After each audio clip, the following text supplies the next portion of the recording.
بسم اللہ الرحمن الرحیم۔ السلام علیکم، میں ہوں اقبال سحر اور آپ دیکھ رہے ہیں ریئل نیوز ورلڈ۔ ناظرین، اس وقت ہم آپ سے افسوسناک خبر شیئر کر رہے ہیں۔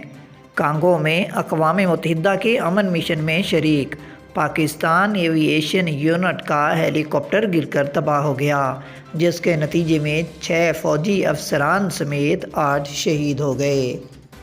اطلاعات کے مطابق وسطی افریقہ کے ملک کانگو میں اقوام متحدہ کے امن مشن کا ہیلی کاپٹر گر کر تباہ ہو گیا ہے، جس کے نتیجے میں 6 پاکستانی فوجی افسران سمیت 8 فوجی شہید ہو گئے ہیں۔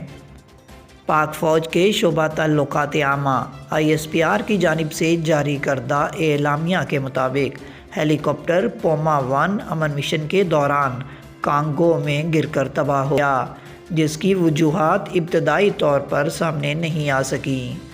حادثے میں ہیلی کاپٹر میں سوار تمام فوجی شہید ہو گئے، جن میں لیفٹیننٹ کرنل آصف علی ایوان پائلٹ، میجر سعد نعمانی شریک پائلٹ، میجر فیضان علی، نائب صوبیدار سمیع اللہ خان فلائٹ انجینئر، حوالدار محمد اسماعیل، حوالدار جمیل شامل ہیں۔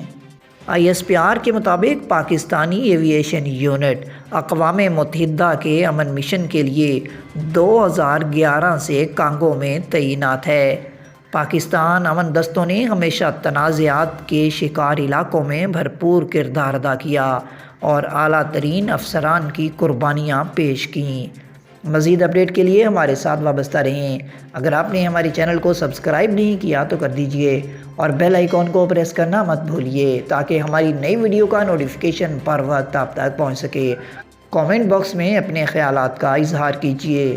مجھے دیجئے اجازت۔ میں ہوں اقبال سحر اور آپ دیکھ رہے تھے ریئل نیوز ورلڈ۔ اسلام زندہ باد، پاکستان پائندہ باد۔